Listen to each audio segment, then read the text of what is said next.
Seja bem-vindo ao Seminário de Teologia e Vida Cristã Palavra da Vida. Você está em mais um curso de teologia cuja proposta é fazer alargar o seu conhecimento na área teológica, um curso descomplicado, contextualizado, provocativo, reflexivo e que faça sentido para a nossa vida cotidiana, porque entendemos que não só a construção conceitual da teologia, respeitando as correntes da teologia construída nesses quase 2000 anos, mas isso só não é suficiente. Nós pretendemos que a partir do entendimento bíblico, dos conceitos esclarecidos, nós possamos reproduzir isso em uma espiritualidade no nosso cotidiano e nas relações.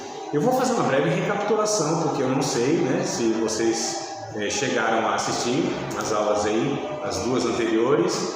Tem alguma pergunta, algum comentário? Querem fazer? Aproveitem agora, não lembram nada que ficou aí na memória, uma interrogação? Não? O conteúdo foi razoável? Não? Então depois a gente vai orar aqui para você. Assista e mas assista e assista. Sobre a igreja bíblica contemporânea. Isso aí.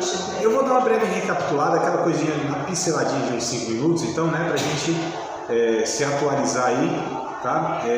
Bom, deixa eu voltar então um pouquinho aqui, O ponto foi esse sobre eu falei sobre os desafios da igreja, na verdade, na sociedade atual. Esse foi o ponto principal e eu fui então aí detalhando alguns pontos. Ser uma igreja bíblica, contemporânea e relevante foram os últimos pontos, Então essa igreja bíblica intencional, que ela exerce a pregação do evangelho. E aí alguém fala assim, mas é óbvio, eu lembro até do filme, é óbvio, não sei se vocês lembram desse filme aí, mas assim, não é tão óbvio na prática como a gente pensa que é. A pregação, eu digo a exposição mesmo das escrituras sagradas, Então nós temos muitas vezes uma igreja que fala muita coisa, mas prega pouca Bíblia, Ou prega-se de uma forma inadequada, superficial, os ensinamentos da Bíblia. Então, a igreja que ela é bíblica, ela prega a Bíblia, mas de uma forma adequada, não só cita os textos, ou como a gente já viu em outras matérias, uma coisa desconexa, que não faz sentido, etc. e tal.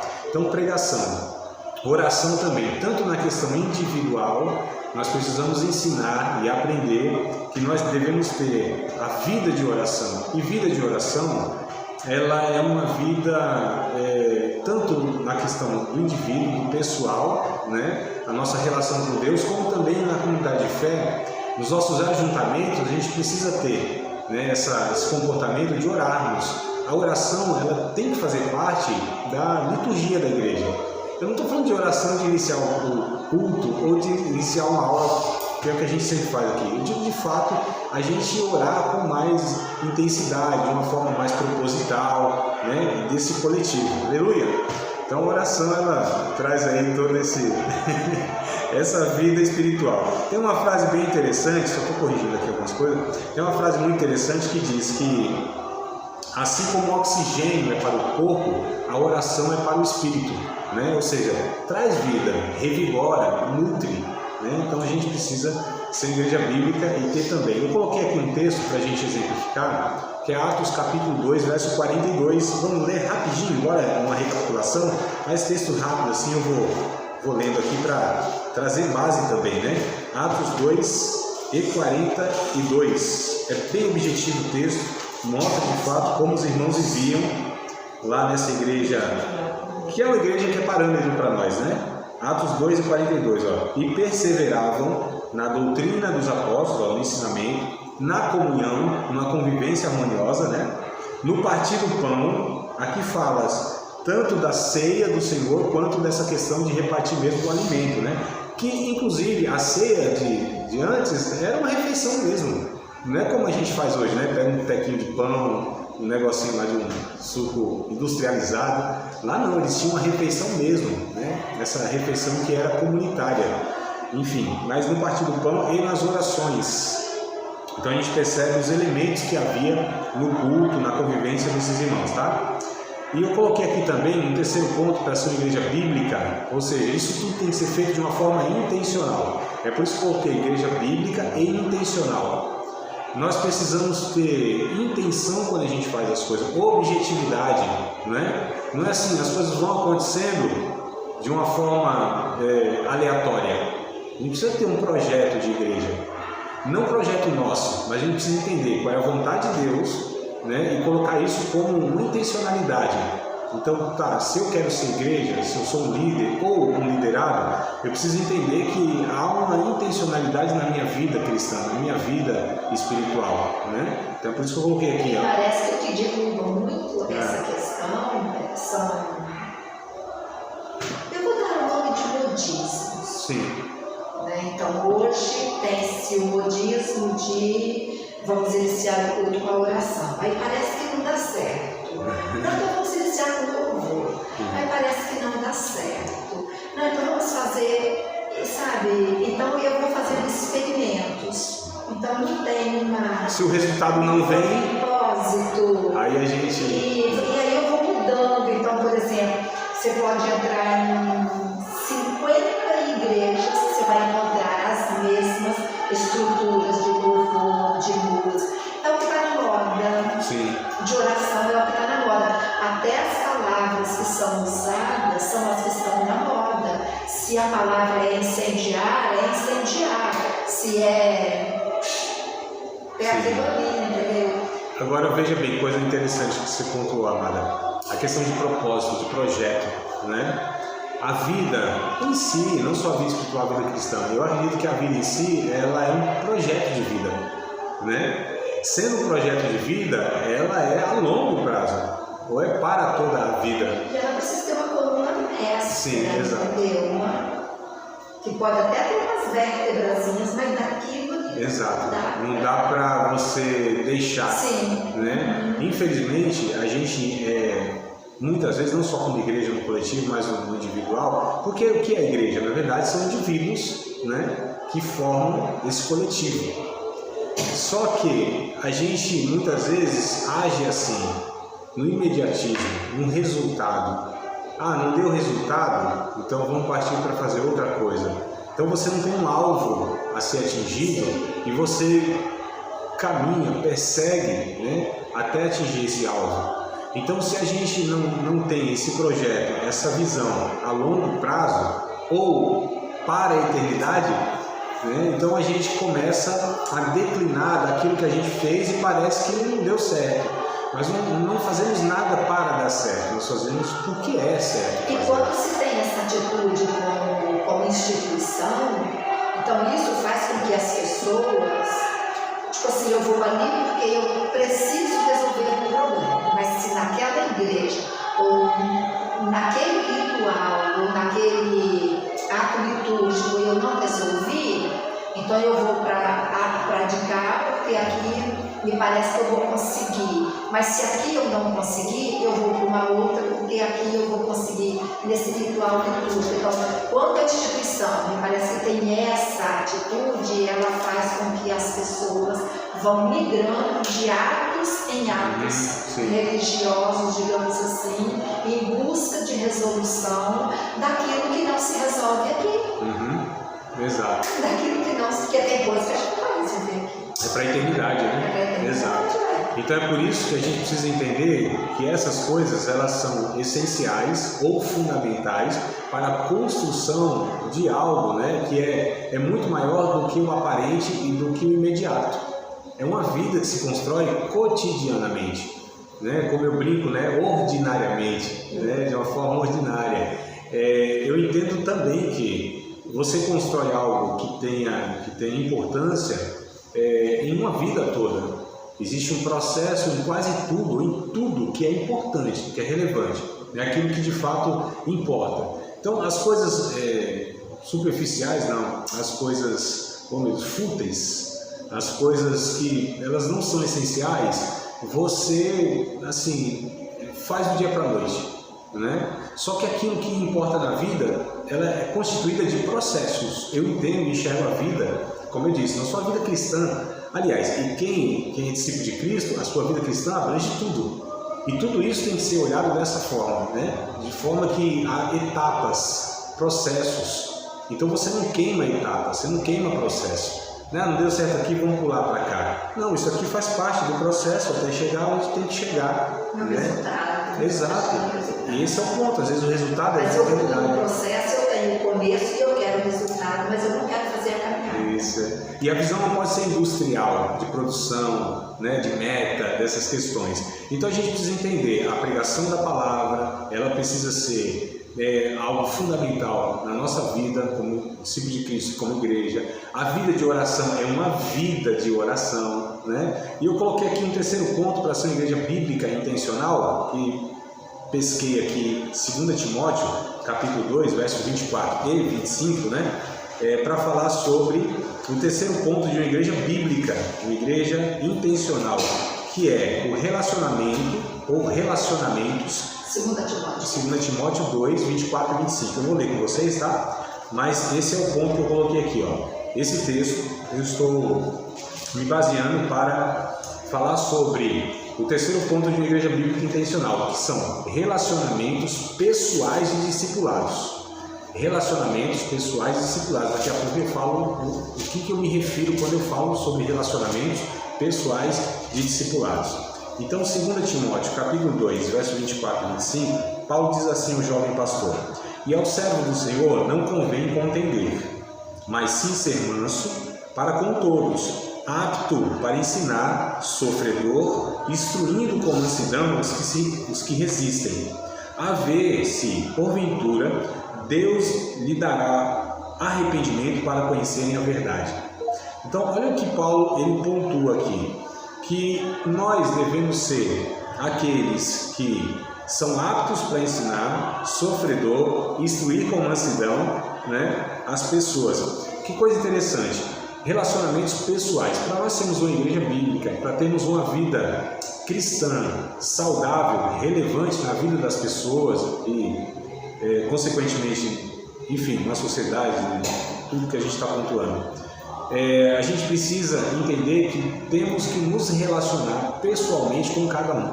Há um risco muito grande, quanto mais a igreja que a gente participa ela tem mais membros, mais o risco a gente corre de ter relacionamentos superficiais, ou seja, insignificantes. Institucional, né? Eu falo que existe amizades institucionais. O que são amizades institucionais? Se você faz parte da instituição que eu faço, se você contribui para essa instituição, se você coopera para o meu grupo, se você contribui de alguma maneira para aquilo que a gente está participando junto ali, ótimo. Se não, a gente descarta. Então, assim, a gente vê muito isso, né? Pessoas que congregam juntas, por exemplo, né? Elas vão para outra igreja por um motivo ou por outro, parece que elas nunca tiveram um relacionamento, um vínculo verdadeiro de amizades, né? Então a gente vê com muita frequência isso. Isso demonstra que nunca houve de fato esse interesse de um relacionamento, né, pessoal e um relacionamento proposital, né, eu coloquei aqui relacionamentos pessoais de discipulado. Os nossos encontros, as nossas vidas, elas precisam se cruzar para que possamos contribuir um na vida do outro, senão não tem sentido, amados.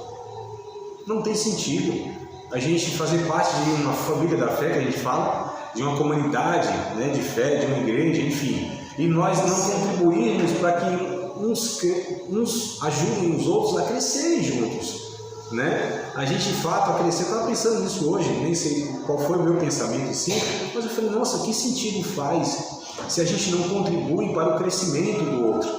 Se a gente, quando vê algum irmão, né, em algum pecado, vacilando, enfim, e a gente não contribui para a restauração dessa pessoa, que sentido faz a gente viver como igreja, falarmos que somos corpo de Cristo, família de Deus, que servimos a Deus? Que sentido faz? E eu cheguei à conclusão que não faz sentido nenhum, né? Não vi sentido nisso nos meus pensamentos de hoje. Nem sei como diz a minha nora, cheira a falsidade. A minha nora fala assim, cheira a falsidade. Não só a falsidade objetiva dessa pessoa, né, falsa, dissimulada, mas a não originalidade do evangelho na vida da pessoa, né? Falsa nesse sentido. Relacionamentos superficiais mesmo. Exato. Então, assim, como ninguém que... quer mais ter problema. Não, relacionamento é por isso que os relacionamentos, eles são, como é que se diz?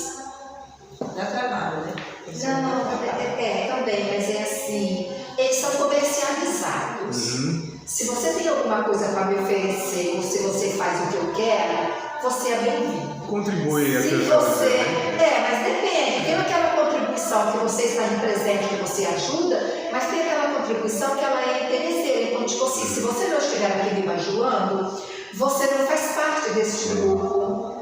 Você está entendendo? Então é assim, aí fora as coisas funcionam assim. Se você não tem uma roda de boteco, ou se você não tem um churrasquinho para me oferecer, você não faz parte do meu grupo. É assim que funciona aí fora. E dentro das igrejas não é diferente. Se você não pactuou com as minhas ideias, se você não fez os encontros que a igreja propôs, se você não passou pela lavagem cerebral, seja lá o que for, deu o nome que quiser, você está entendendo? Então funciona mais ou menos por aí. Mas ele não é uma igreja bíblica, né? É isso que a gente está falando. Então, eu chamo isso de relacionamento de comercialização. Sim. Entendeu? Se eu não tenho nada para oferecer nesse sentido, não em termos da minha contribuição pessoal, como participação, mas se eu não estou ali naquela rodinha e amparando aquelas decisões, é como se você fosse descartável. Sim. Lamentavelmente. É por isso que a gente está pontuando, não é uma igreja bíblica quem tem tal característica, né? Agora percebam, amados, vamos voltar ao texto, só para a irmã Alessandra pontuar alguma coisa aqui. Olha o que o texto diz, no verso 24, né? Apto para ensinar, sofredor. De fato, as relações, quanto mais aprofundadas elas se tornam, mais sofrimento há, porque há essa proximidade.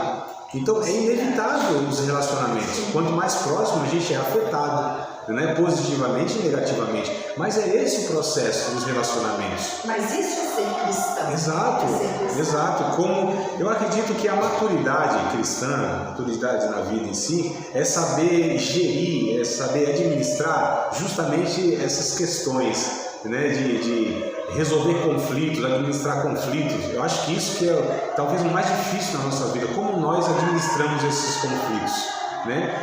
Então, à medida que eu sou mais maduro, eu consigo absorver e administrar, né? Conduzir essas pessoas. São dificílimas, que falam de afeto, falam de sentimento, falam de pessoas que de fato importam para a gente. Mas é isso que a Bíblia nos orienta, é para a gente ter esses relacionamentos pessoais de discipulado. Então, o meu relacionamento com o meu irmão, é por isso que eu entendo que é importantíssimo essa nossa convivência extra-culto, extra-liturgia, que a gente continue a nossa convivência de irmãos que decidiram caminhar juntos ali, né? Porque nós decidimos, quando a gente entra numa igreja local, a gente decidiu caminhar junto com aquele grupo.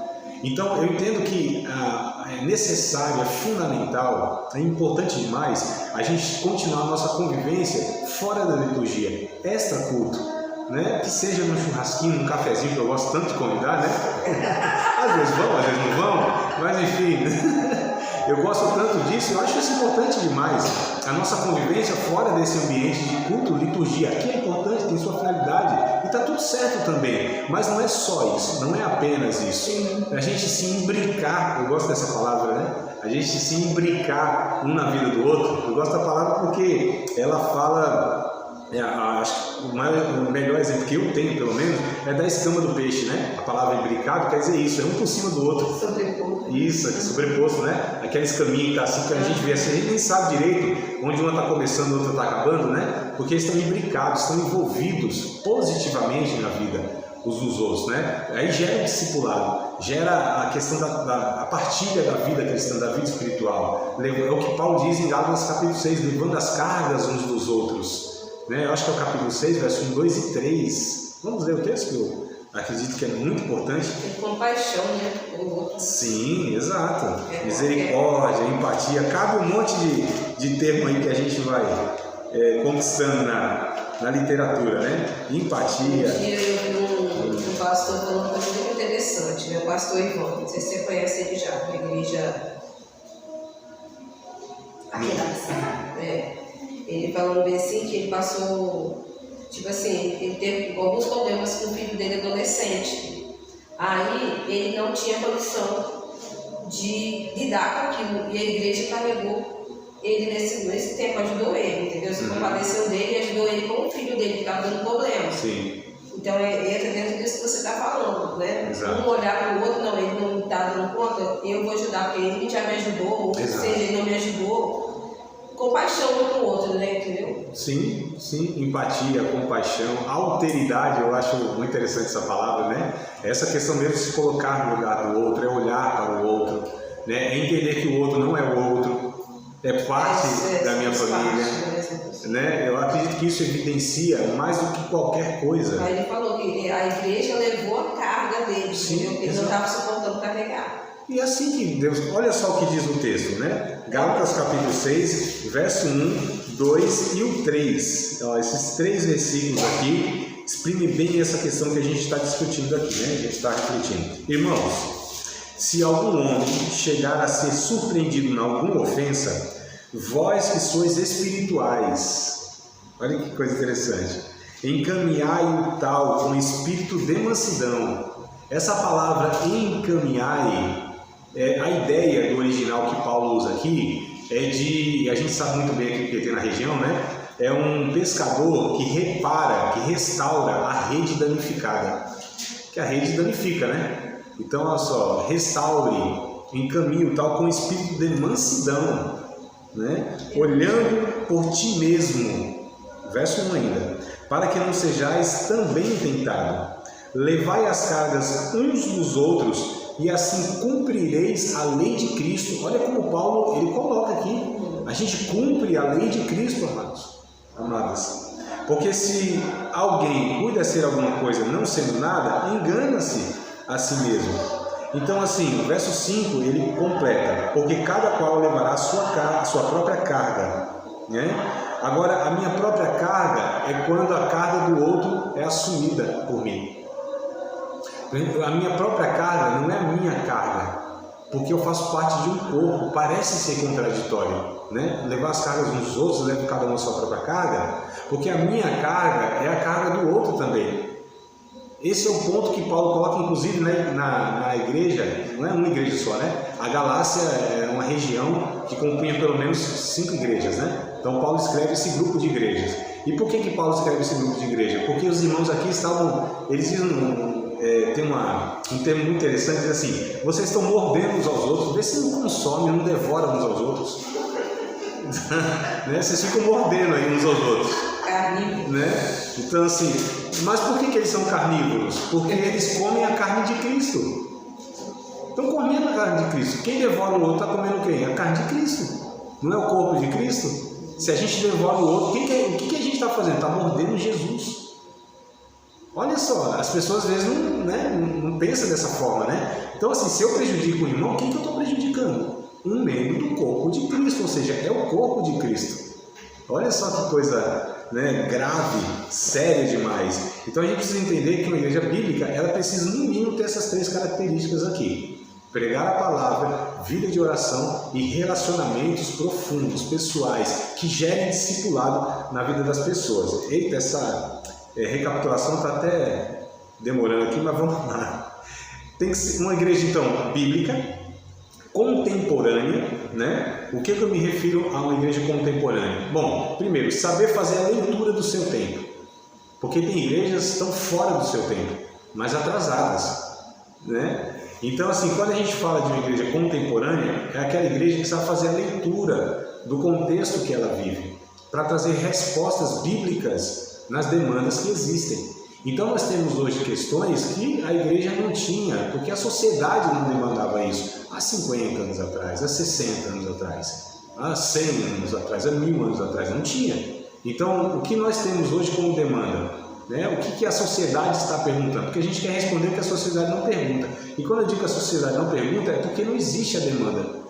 Então a gente está querendo falar de anjo, de poder de Deus, de glória de Deus. Crentez, né? Hã? Crentez. Então, assim, o que a humanidade sem Deus está perguntando?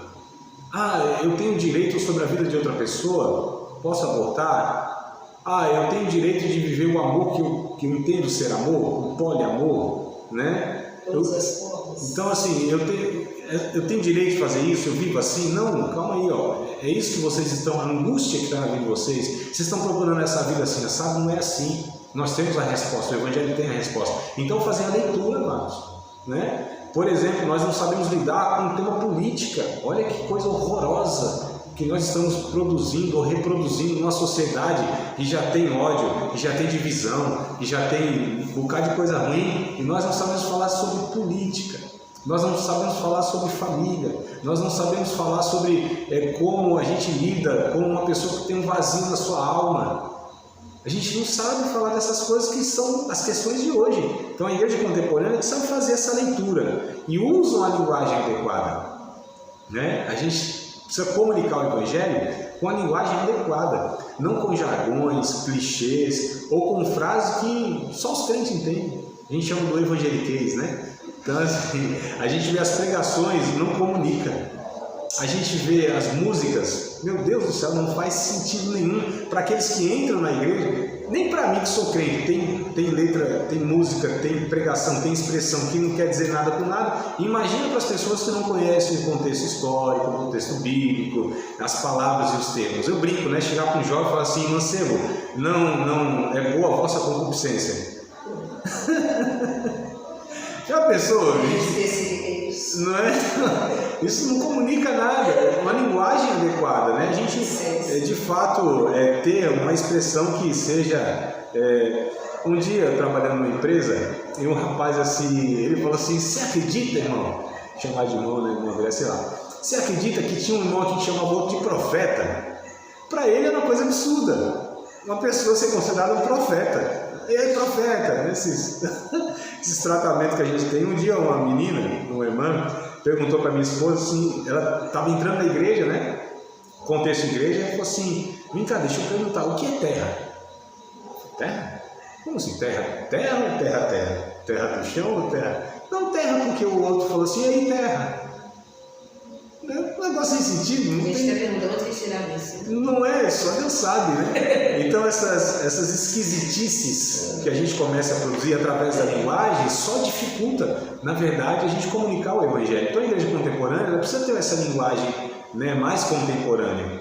Então coloquei aqui também uma igreja contemporânea precisa responder os questionamentos do seu contexto, que é o que eu já tinha pontuado, né? E uma igreja relevante. Então a igreja precisa ser relevante, tá? Ser missional. Igual aqui mesmo, eu vejo por todos os jovens, né? Eles gostam muito da pregação do pastor Clédio, porque o pastor Clédio fala a linguagem deles, entendeu? Fala algo que entende. Aí, por exemplo, o pai, ele já não entende o que ele fala, porque ele é mais tipo um professor. A pregação dele é mais um ensino do que é propriamente, tipo assim, eles não atingem eles, entendeu? Exato. E a gente precisa entender qual é o nosso público, para quem a gente está falando, quando a gente está falando, para adequar, né? Para cada público, objetivo diferente, mas linguagem. Esse dia mesmo teve um jovem conhecido da gente, ele perguntou que não sei quem chegou aqui, era um culto de surdo. Você estava aqui.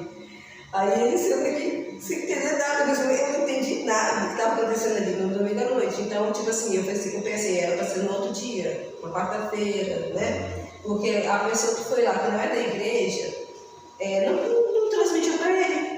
É um desafio enorme, né? A gente, se tem culto público, é um desafio enorme a gente estar entendendo como pode ser conduzido, como deve ser conduzido. E tudo que ali for feito precisa ser pensado nas pessoas que não... Exato, é para o público, não é para os crentes. Né? Então, o que é feito ali é um desafio. Então, o que a gente vai fazer? Um culto reservado não, um culto para os cristãos, né? A demanda não é essa. Né? A gente já tem aí nossas facilidades nessa convivência, porque a linguagem, enfim, a cabeça funciona mais ou menos parecidas, né?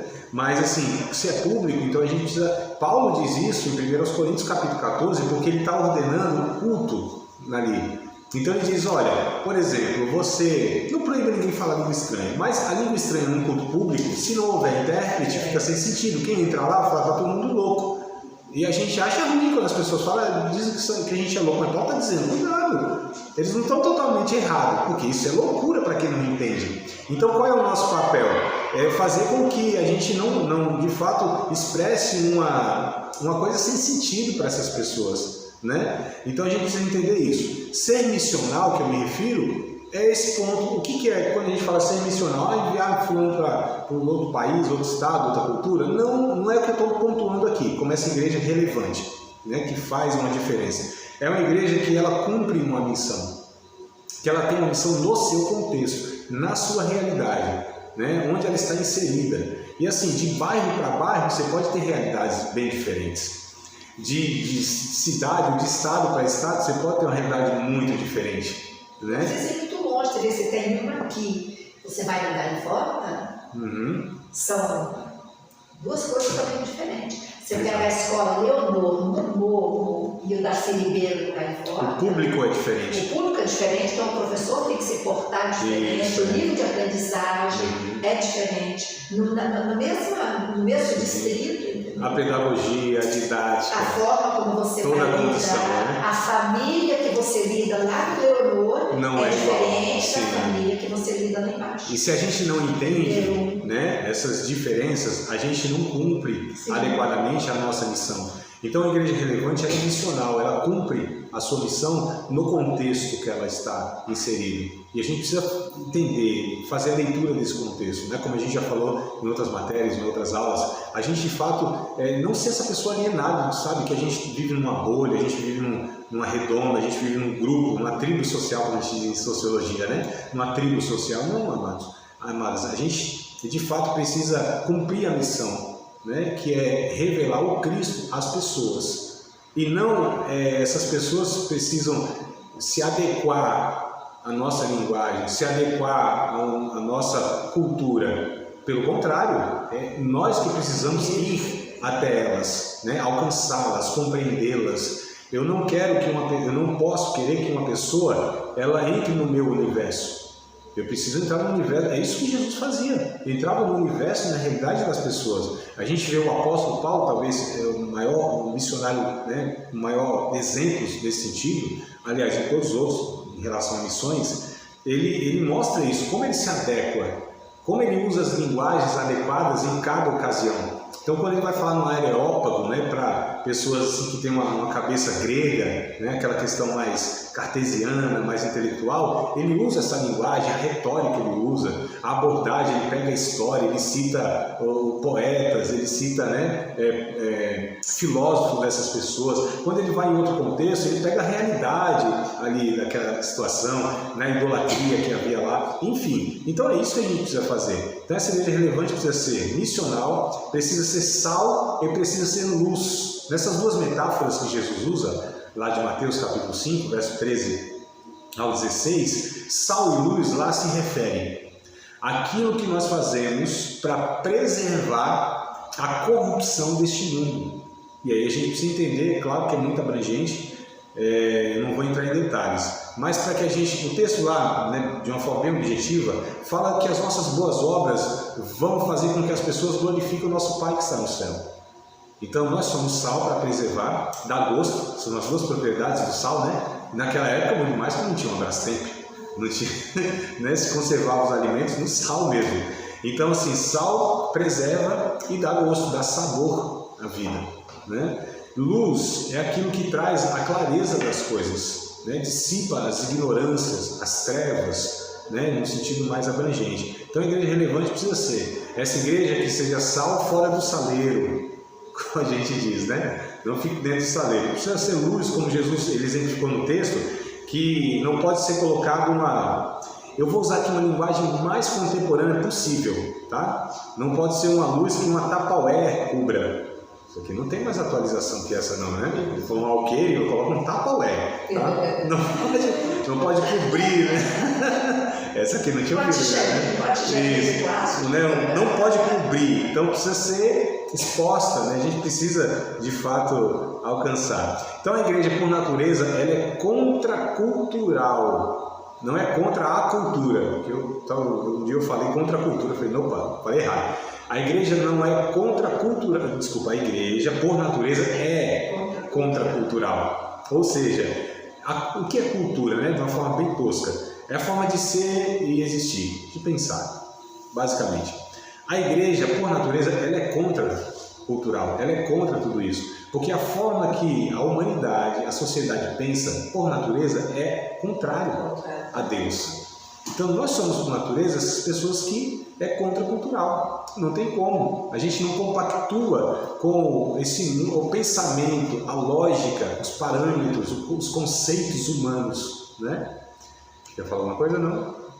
Quero, mas ainda não está muito claro na minha cabeça, que é assim, quando você falou que ela é contracultural, mas e quando você pega essa cultura e traz para o ambiente religioso? E aqui eu quero citar um exemplo, para poder até me ajudar a clarear. Por exemplo, quando a gente pega a Igreja Católica. A Igreja Católica, ela tem... Me fugiu a palavra, mas vamos lá. Ela tem uma abrangência de toda essa cultura popular que ela pega, ela traz para o meio religioso para poder fazer uma... A palavra não é integração, mas eu vou usar porque a outra me fugiu agora. Né? Então, como que é isso? Eu entendo também o que você está falando, de até a carta aos Romanos que falam dos conformeis com este mundo, né? E aí vamos entender com aquelas coisas que são contra os princípios evangélicos, mas por outro lado, não me parece que o evangelho precisa fazer um apanhado dessa cultura que possa arrebanhar tudo isso. Sim, mas, bom, já que citou a Igreja Católica, vamos entender o que a Igreja Católica fez ou fazia com a cultura. Primeiro que ela colocava um parâmetro que era a cultura, né? Então, nenhum artista podia pintar, nenhum escultor podia esculpir nada que fosse contrário à sua teologia. Tanto é que ela regrou isso até o século XIV, né? Século XIV aproximadamente. Aí houve toda a revolução cultural, né? O iluminismo, né? Toda essa época aí, né? 1400, 1500, enfim. O racionalismo, aquela coisa toda. Por quê? Esse período foi considerado o período das trevas, né? Onde a igreja colocava parâmetro em tudo. Então, a cultura era segundo a dogmatização da religião católica, não necessariamente segundo a Bíblia. Então, esse foi o ponto da Igreja Católica. Agora, por outro lado, a Bíblia e alguns teólogos trabalharam essa realidade, essa questão, que a cultura precisa ser redimida, né? A cultura, ela não é em si contra Deus. Pelo contrário, as expressões culturais, elas derivam de Deus, né? Via de regra, capacidade do homem, sensibilidade, essa percepção e tudo mais. Então, uma pessoa fazer uma música, conseguir reunir acordes, né? A pessoa conseguir reunir a textura lá das tintas, né? Fazer uma pintura, a escultura lá seja em pedra, enfim, madeira, né? Em entalhe, tudo isso é um dom de Deus. Lá no Pentateuco, e até Tiago, no verso 17, não estou errando agora, ele fala sobre isso, né? Toda boa dádiva, todo dom perfeito vem de Deus. Aí o que acontece? Biblicamente, isso é recomendado, que a gente faça essa leitura, penere. Aí já é mais uma cultura elitizada, vamos dizer assim, né? Não necessariamente, mãe Débora, porque assim, a cultura ela foi elitizada até século passado, né? A música, por exemplo, era só música erudita. Quem fez essa mudança foram os cristãos, né? Quando a gente pega a história da música do século passado para cá, que houve a mudança, então a gente vê que os cristãos que fizeram essa transição, porque era elitizada. Quem que apreciava música? Quem entendia de música. Quem entendia de música? Só os ricos. Então, e aí vem toda a questão da literatura, que ela era importada da Europa. Mas quando você pega hoje no contexto da cultura popular hoje, então como que é trabalhar o evangelho, a cultura popular, entendeu? Quem faz isso assim como na teologia, é um teólogo chamado Abraham Kuyper, do século passado. Abraham Kuyper, depois veio Hermann Doyle, são os nomes complicados, né? Hermann Doyle, depois Francis Schaeffer, e ele cria o L'Abri. O L'Abri em francês quer dizer o abrigo, né? Ele criou esse L'Abri, que foi um movimento e continua sendo, ele morreu, mas o movimento está vivo da Silva aí, né? Esse movimento chamado L'Abri, que era para abrigar os jovens universitários na França na época. Então ele fazia ele conduzia essa questão de entender esses jovens, a cultura, todo o pensamento acadêmico e como o Evangelho lançava luz sobre isso. Então olha que coisa interessante que até hoje permanece. Aqui em Minas Gerais tem um representante do L'Abri, que é o Guilherme de Carvalho, né? Depois vocês pesquisem lá, Labri, tá? Quando tiver dificuldade me fala, eu até posto lá no grupo. Aí quando a gente pega, por exemplo, Dom Bosco, Dom Bosco pegava esses meninos que viviam na rua, que trazia para dentro do oratório deles, né? E que ali fazia a pregação do Evangelho, ensinava. Então, quer dizer, ele fazia essa abrangência dessa. E aí eu não vou me chamar de cultura popular, porque então esses meninos, eles vinham de uma situação de rua, de miséria, de pobreza mesmo, mas ele conseguia, né? Então, o meu questionamento é quando você fala então que ele é contracultural, que a igreja por natureza é contracultural. Mas talvez, amada. Onde que está o ponto aí que eu não estou conseguindo perceber? É porque cultura popular. Talvez, sim, vamos lá, talvez o que tem a impressão que está ficando é que a igreja é contra a cultura. Não é.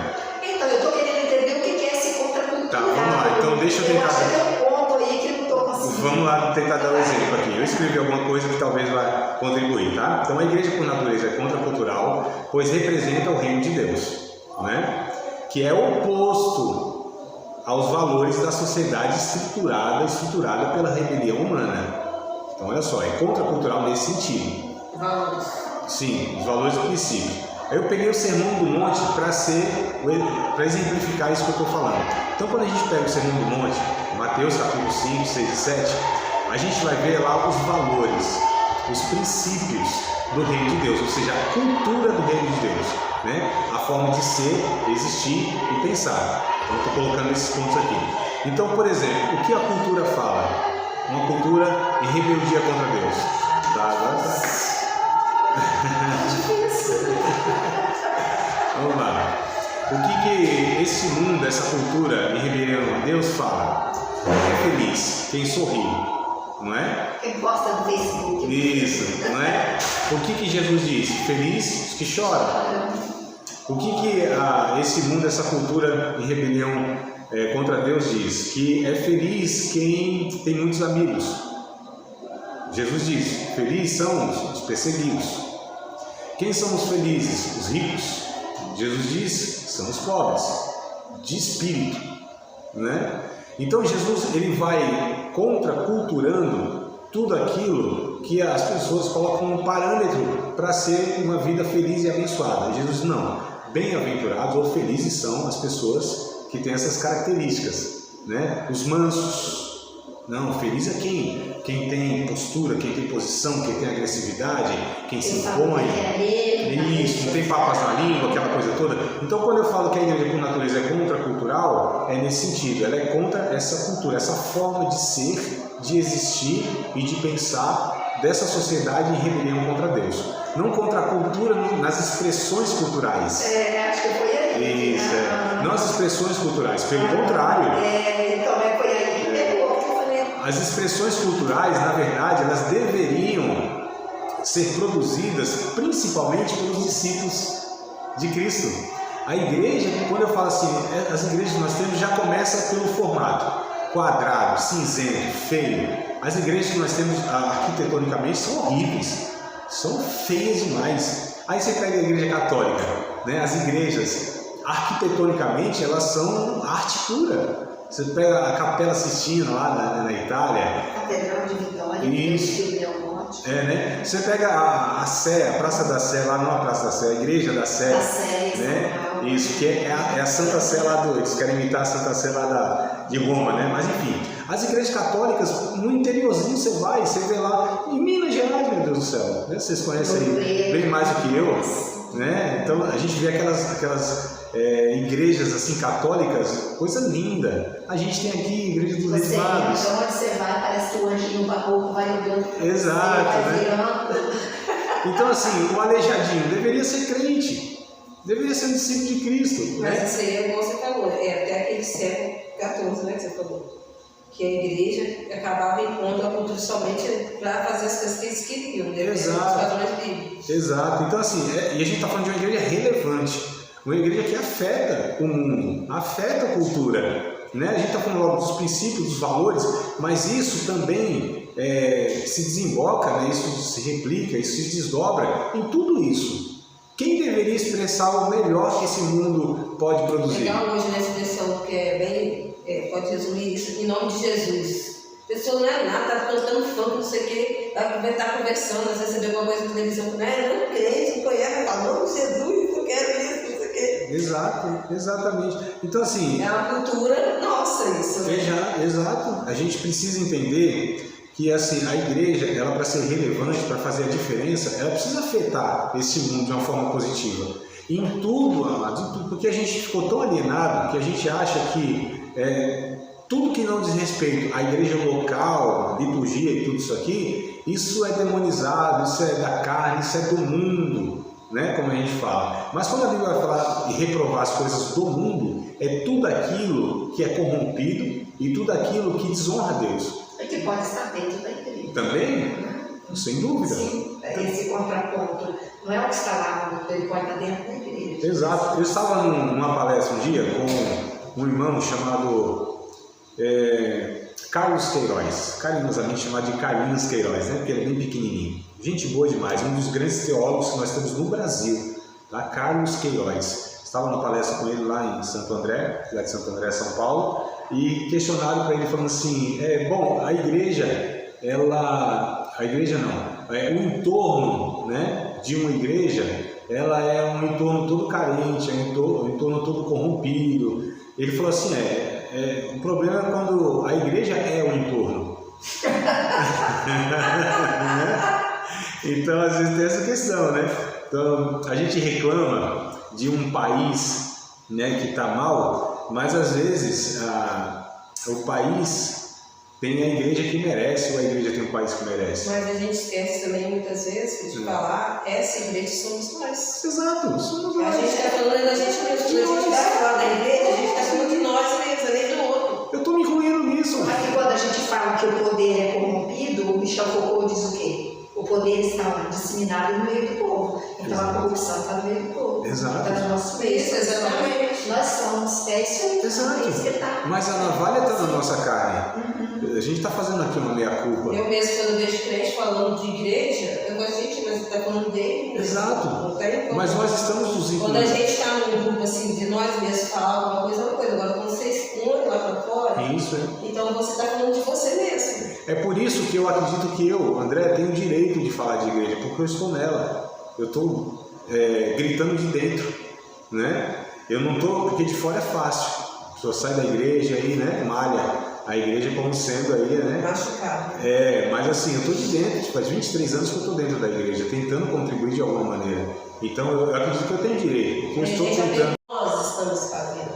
Uhum. Porque a gente, como igreja, está fazendo diferença aí fora. Exato. Né? Isso, individualmente e como comunidade, porque a gente não pode desassociar uma coisa da outra, né? Estava na aula passada agora, a aula online, e aí uma irmã, ela falou, pontuei alguma questão, porque a matéria é bem parecida. A gente está em Sociologia da Religião aqui, eu estou ensinando Igreja e Sociedade. Parece, mas não é. Igual do Noex. Vocês lembram disso? Os contemporâneos aqui não vão lembrar, não vão nem saber do que a gente está falando, aliás. Então, assim, e ela falou assim, eu fiz isso, eu faço isso, né? Eu falei, que bom, que ótimo. Agora imagina só na sua igreja, se todos entenderem isso, se todos, né, compreenderem como isso pode ser replicado e como a gente pode fazer muito mais diferença do que um ou dois dentro de 100, 200 pessoas como membros de uma igreja. Então, assim, a gente faz parte disso, né? E aí nós temos que olhar nessa questão pessoal e nessa questão coletiva, porque uma coisa não está desassociada da outra. Não tem como eu fazer a minha parte. Não, eu preciso fazer com que nós, como coletivo, como corpo de Cristo, façamos todos a nossa parte. Porque senão é um enxugando gelo, é muito difícil, a carga fica muito pesada. Então, levar as cargas uns dos outros, eu levo a própria carga porque estou levando as dos outros também, e vice-versa. Né? Não tenho a ideia de... Eu vi se quando não sei o que lá, todo o corpo perece, porque alguma coisa assim. Tem, eu não estou lembrado também agora não. Mas tem, acho que é Efésios que fala alguma coisa assim, né? Que Paulo trata em Efésios sobre a questão do corpo, do coletivo, né? Por exemplo, eu estou ensinando aqui, mas eu preciso que o pastor também ensine, eu preciso que o líder dos jovens ensine, eu preciso que a tia lá das crianças ensine. Então eu estou fazendo a minha parte, eu sou insuficiente nesse processo. Eu sou apenas mais um Então eu preciso que todos também façam, que compreendam, como eu preciso que eles também, de alguma maneira, me alertem de algo que eles estão fazendo e eu não estou contribuindo, né? Então não tem essa ideia de estou fazendo a minha parte. Não tem como, a gente não dá conta.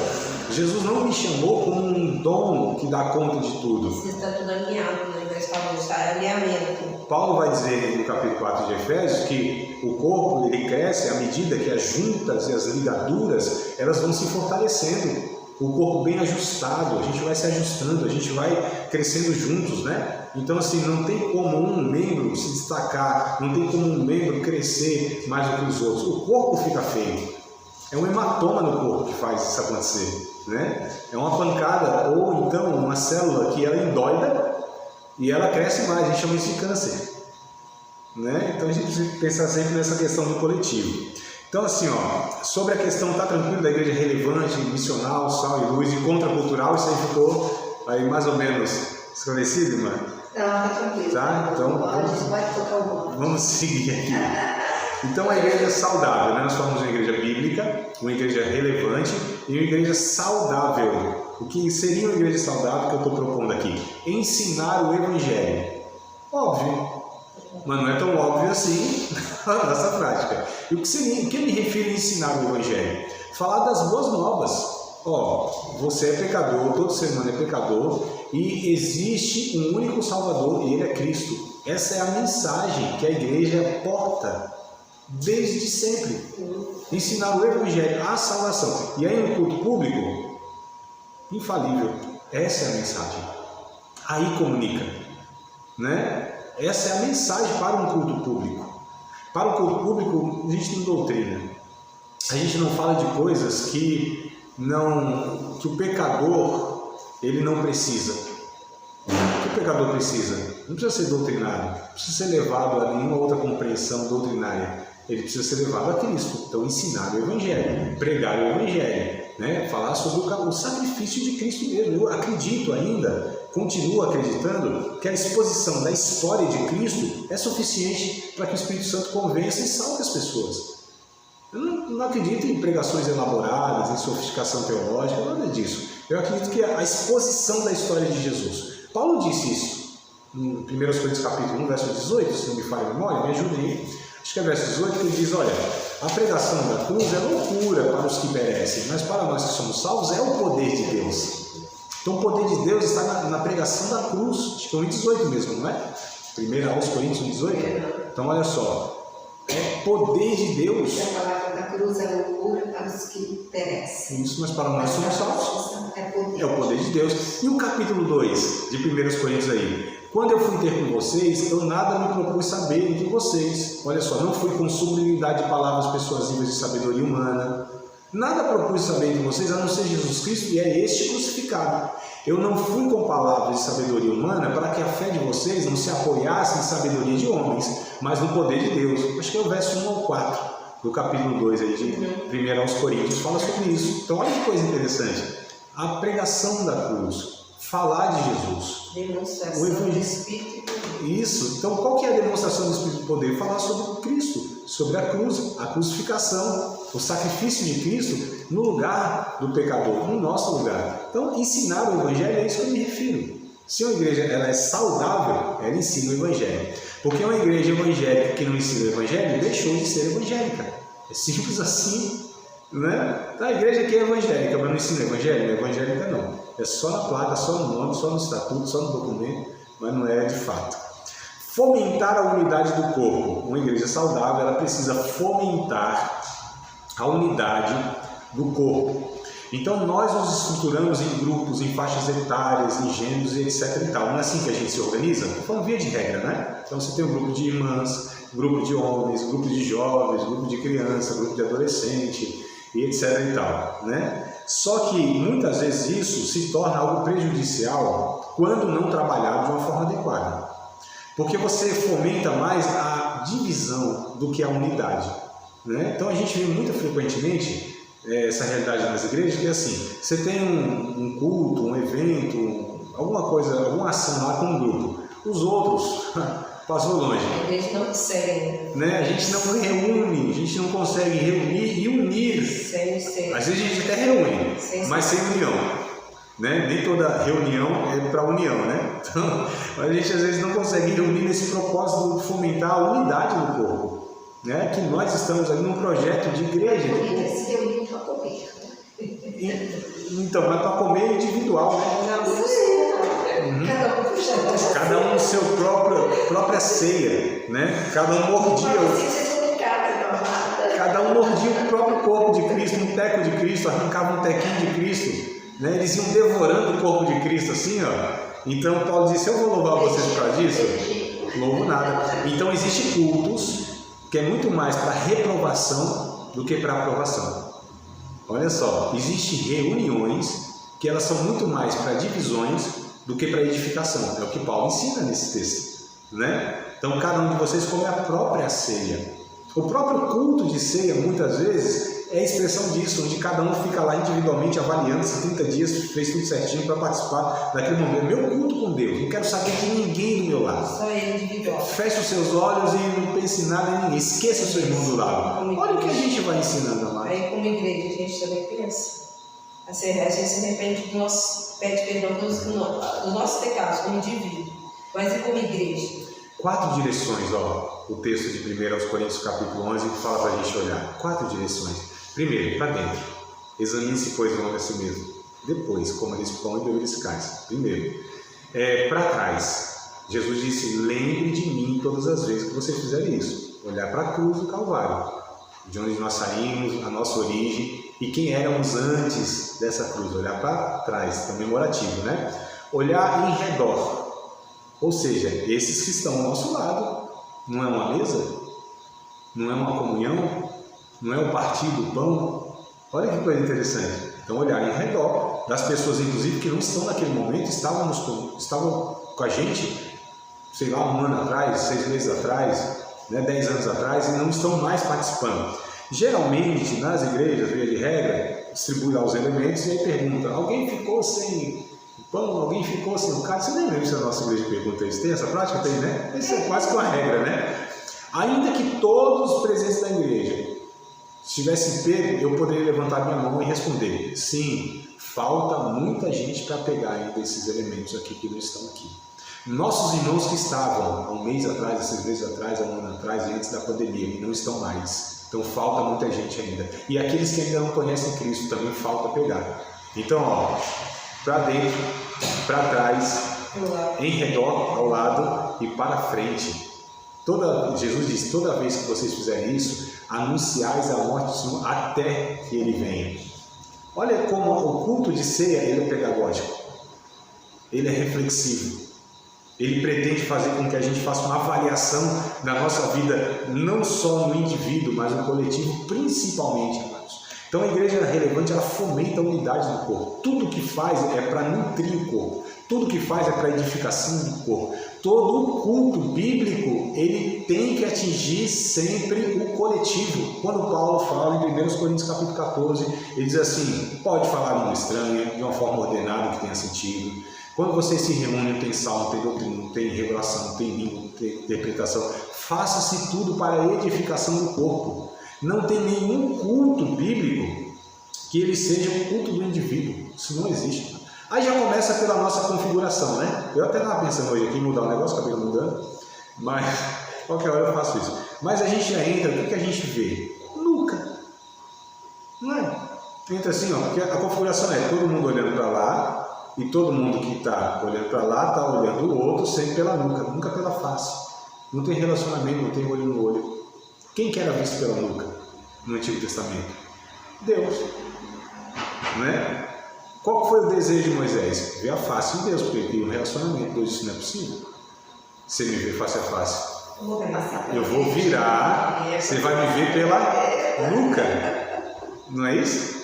Só vai me ver pelas costas. Não tinha possibilidade do relacionamento. Agora o sangue de Cristo foi derramado por nós, para fazer com que a gente tenha um relacionamento como família de fato, né? Então só a configuração já está esquisita, já não favorece isso. Os nossos cultos são incentivados a serem cultos individuais. Tudo que a gente faz, me parece, é sempre alcançar um grupo ou outro, nunca no todo. E quando se faz objetivamente, você não tem a consciência do coletivo, dos outros. Então está muito difícil a gente fomentar a unidade do corpo. Mas vamos lá. Evitar entretenimento. Evitar entretenimento. Porque entretenimento, eles são ações esporádicas, insuficientes, imediatas, que não têm efeito duradouro porque não há uma continuidade, né? Então assim, você apaga fogo aqui, apaga fogo ali, apaga fogo aqui, mas o incêndio permanece porque não há um projeto. Eu vou repetir aqui, já falei nessa aula, mas acho que vale aqui o ponto. Entendo que tudo que é feito que tem relevância é feito no dia a dia. No dia a dia, no ordinário, para a vida toda. Então essas ações que elas, né, pretendem resolver o problema, tudo em uma ação, né? Amados, isso é mascarar o problema. É como dar um AS para um câncer. E também pular processos, né? Mas dá trabalho a gente caminhar de uma forma assim, sabe, com as pessoas no dia a dia. Dá trabalho, é mais fácil falar assim, não, meu irmão, vamos nesse evento, faz essa campanha, vem aqui que eu vou orar por você e tudo vai ser resolvido, do que caminhar com essa pessoa, se relacionar com ela, né? Suportá-la, sei lá quanto tempo, discipulá-la, dispensar tempo. Então é mais fácil reunir uma pessoa, reunir aqui no evento 300 pessoas e dar a solução para elas lá, do que me reunir com essas 300 pessoas ao longo da vida. O ponto é, o que é mais bíblico? O que é bíblico? Não é o que é mais bíblico. O que é bíblico? É a gente ter esse relacionamento, voltando aqui a alguns pontos, relacionamento pessoal, discipulado. Não, eu vejo isso, vamos dizer, como igreja é difícil um pastor dar conta, mas é a família entender o papel dela dentro da sociedade. Né? O pastor não tem condição de fazer isso na igreja, mas um pai dentro de uma casa, ele tem condição de discipular os filhos dele. Sim. Entendeu? Quando chegava aqui já estava isso, mas hoje a cultura que a gente vive é o quê? Quem vai ensinar é a escola, então, quem vai ensinar. Tipo de pai, pois pai que Deus chamou ele para ser. Mas que às vezes nós temos tantas pessoas cujos pais estão. Sim, mas vamos lá, então. Calma aí, vamos tentar só pontuar aqui, ó. Olha que coisa interessante. Primeiro, quem disse que o pastor tem que dar conta? Quem disse que o pastor é responsável por todos? Não é? Não é? Então perceba aqui, ó. Se a gente voltar a fomentar a unidade do corpo, então nós precisamos entender que todos são responsáveis por todos.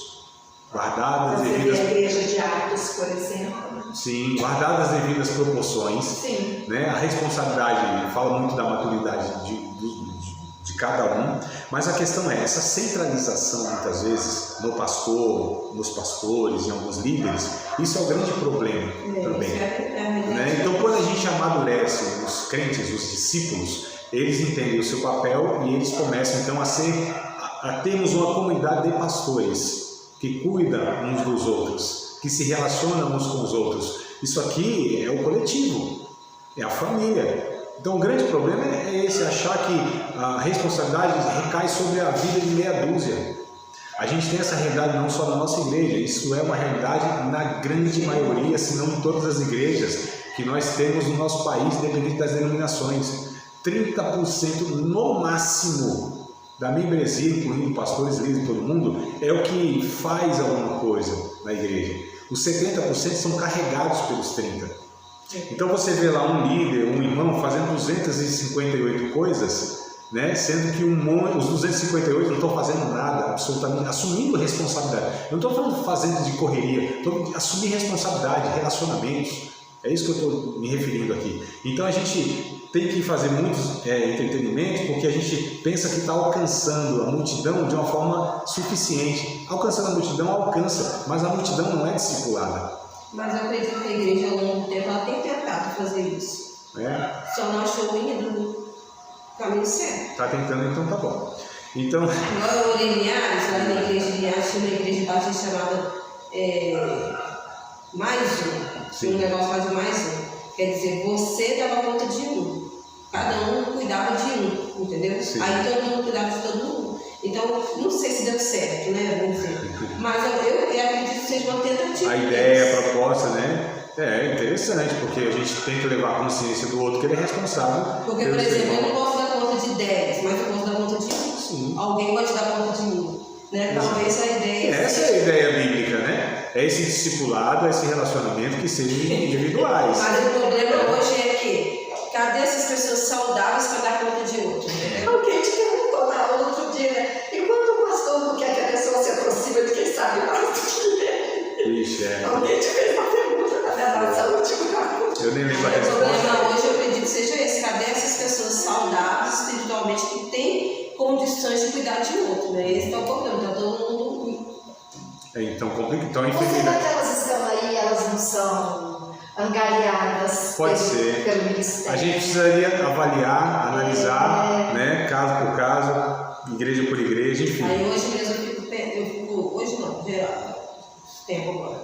Aí eu fico pensando, eu vou falar muito no avivamento que Deus vai trazer, né? E tipo, a igreja, quem é o dono da igreja? A gente fica aqui mirabolando o que vai fazer, o que vai acontecer, a igreja em si, né? Mas tipo assim, o dono da igreja é Jesus, não? Eu fico pensando, você acha que ele vai fazer alguma coisa assim que vai, um milagre? Só pode acontecer alguma coisa através disso.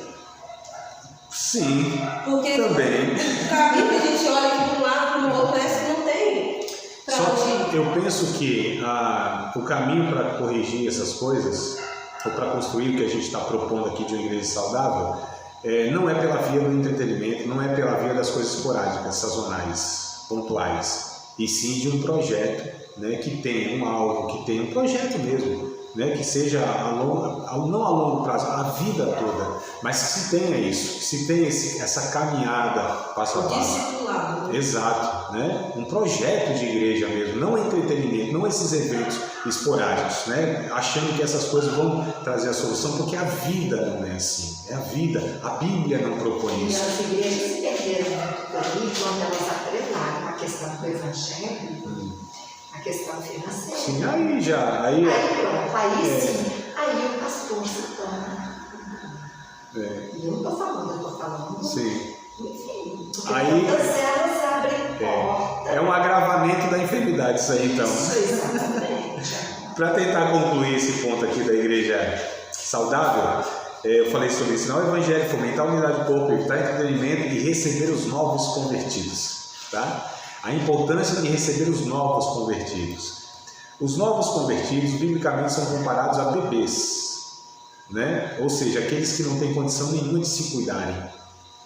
E a um bebê, a gente tem todo um cuidado, toda uma cautela e todo um entendimento que ele precisa ser cuidado de fato como aquele que não vai sobreviver se deixar, porque os animais fazem isso tranquilamente. A grande maioria dos animais deixa lá que ele se vira, o instinto dá conta. O ser humano não, o bebê não. Estou falando né? Se não, os macaquinhos na casa carregam os filhotes nas costas. Exato, Vou então. comer banana lá em casa carregando o filhotinho. Sim, mas se não houvesse, bem possível que o animal sobrevive nesse meio hostil. O ser humano não. Você deixa um bebê lá 4, 5 dias, ele morre de inanição, não tem condição, só sabe chorar, mais nada. Agora, os novos convertidos, eles devem ser acolhidos, devem ser entendidos como aqueles que necessitam ser ensinados, orientados, acolhidos, cuidados, né? Deve-se ter um olhar específico para esses irmãos que vão chegando novos na fé. Eu não estou falando de jovens, de criancinhas, eu estou falando de qualquer um que adentra no Evangelho. Porque você pode ter um marmanjo aí, né? Barba branca, 40 anos. Bebê de 90 anos. Mas ele, se está nascendo no Evangelho, está nascendo. Não precisa ser iluminado, orientado, discipulado. Sim, sim. Então, assim, só para a gente encerrar aqui a questão, tudo isso aqui que eu estou propondo, eu entendo ser o caminho, né, para a gente reverter tudo isso que a gente tem falado até aqui, essa trajetória da igreja que foi se degradando, né, se esgarçando ao longo do tempo. Então a gente falou das coisas ruins, a gente vai tentar agora mostrar caminhos, né, que não é só a crítica, a paulada, né, senão vira uma murmuração. Então a gente vai por esse caminho nas próximas aulas, tá? Participar de mais uma aula de um dos nossos cursos do Seminário de Teologia, Vida Cristã, Palavra da Vida. Espero que tenha te abençoado, não só alargado o seu conhecimento teológico, mas que tenha também atingido o teu coração para que você possa a cada dia mais reproduzir a vida de Deus nas suas relações cotidianas. Se você ainda não é aluno oficial de um dos nossos cursos, se inscreva aqui no contato que vai aparecer do WhatsApp. Também nos siga nas redes sociais, se inscreva no nosso canal, compartilhe à vontade e Deus